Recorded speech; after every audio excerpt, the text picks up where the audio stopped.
વિશ્વ હિન્દુ પરિષદ બજરંગ દળ વડોદરા મહાનગર દ્વારા આજે જિલ્લા કલેક્ટર કચેરી ખાતે રજૂઆત કરવામાં આવી।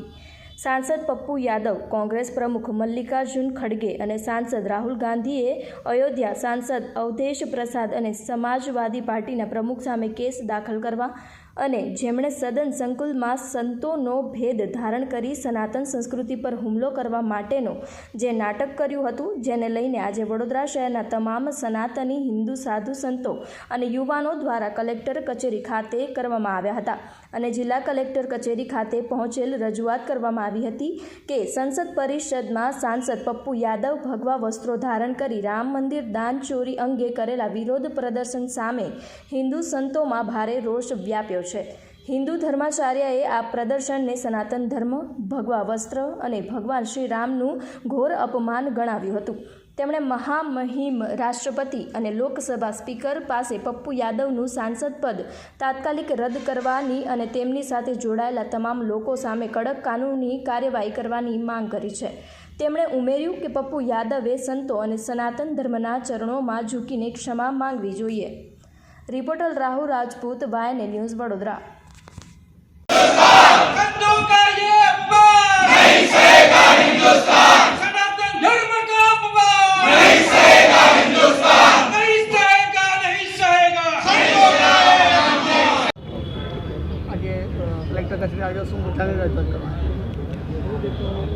बोल जय जय श्री राम। विश्व हिंदू परिषद અને બજરંગ દળના માધ્યમથી આજે આખા ભારત વર્ષમાં આપે બધાએ પંચતંત્રની વાર્તાઓ સાંભળી હશે બાળપણમાં અને એનાથી કંઈ શીખ્યા અને બોધ લીધો હશે, કિંતુ આજે આપણે જોયું કે થોડાક સમય પહેલાં જેમ આપણા ભારતમાં મંદિર અને એનું પ્રાંગણ એક પવિત્ર સ્થાન માનવામાં આવ્યું છે, એવી જ રીતે આપણી જે સાંસદ છે અને સંસદનું પ્રાંગણ પણ એક પવિત્ર ભૂમિ છે। એવી પવિત્ર ભૂમિ કે જ્યાં આપણા પ્રધાન દંડવત પ્રણામ કરે છે, વંદન પ્રણામ કરે છે।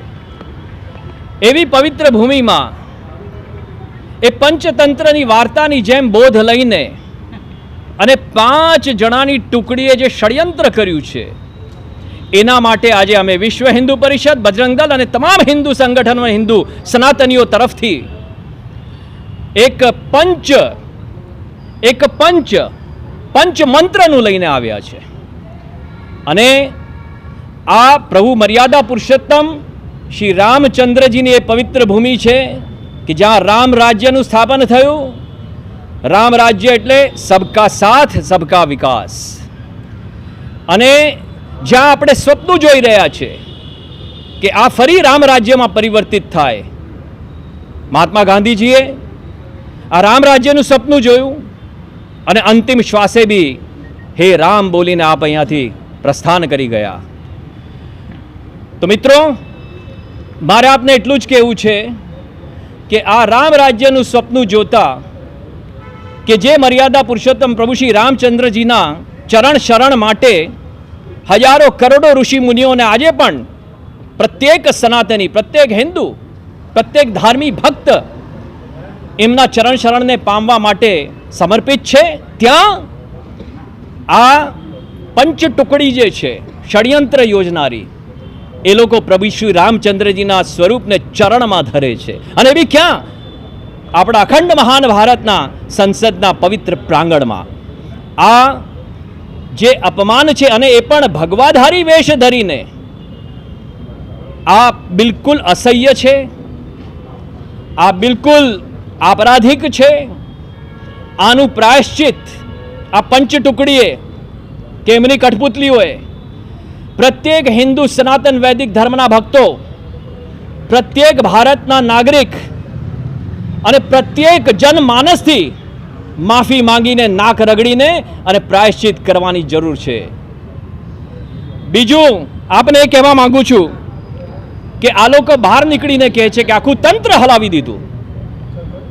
તો વાલા મિત્રો, આ લોકો તંત્ર હલાવા સાંસદમાં બેઠા છે કે તંત્રને સ્થિર કરવા માટે બેઠા છે? આ એક બહુ મોટો પ્રશ્ન છે। અને જે લોકો આપણા રાષ્ટ્રને, આપણા દેશને સ્થિર કરવા માટે અંદર બિરાજમાન છે, આ લોકોને જોવામાં આવ્યું હશે કે લગભગ બહાર જ હોય છે. આ લોકો સંસદના પ્રાંગણમાં હોય છે, માર્ગ પર હોય છે, આંદોલનોમાં હોય છે, કે ક્યાંક આ લોકો બહાર જ હોય છે. કારણ કે આમાંથી અમુક જે અધ્યક્ષો છે એ બહારના છે, ભારતના નથી. અને બહારના હોવાથી બહારની વાતો, બહારની હવાઓ, બહારની ઇન્ફ્લુએન્સ આપણા હિન્દુ સનાતન વૈદિક ધર્મ પર પ્રહારો કરવા માટે એનું માધ્યમ બનાવીને અને આચરણ કરી રહ્યા છે. તો હું આજની યુવા પેઢી જેનઝીને હાથ જોડીને રિક્વેસ્ટ કરું છું, વિનંતી કરું છું કે આપણા જે અધિકારો છે, આપણી જે ભારતીય પરંપરાઓ, સભ્યતા, સંસ્કારો છે એનું અધ્યયન કરે, ગીતા વાંચે, શ્રીમદ ભાગવત વાંચે, રામચરિત્ર માનસનું અધ્યયન કરે, ધર્મશાસ્ત્ર વાંચે, બ્રહ્મસૂત્ર વાંચે અને આ જુઠ્ઠા નાટકીય જે સંસદના પ્રાંગણમાં નાટક કરે છે, તો શું આપણા દેશમાં ઓડિટોરિયમમાં ઓછા પડી ગયા છે?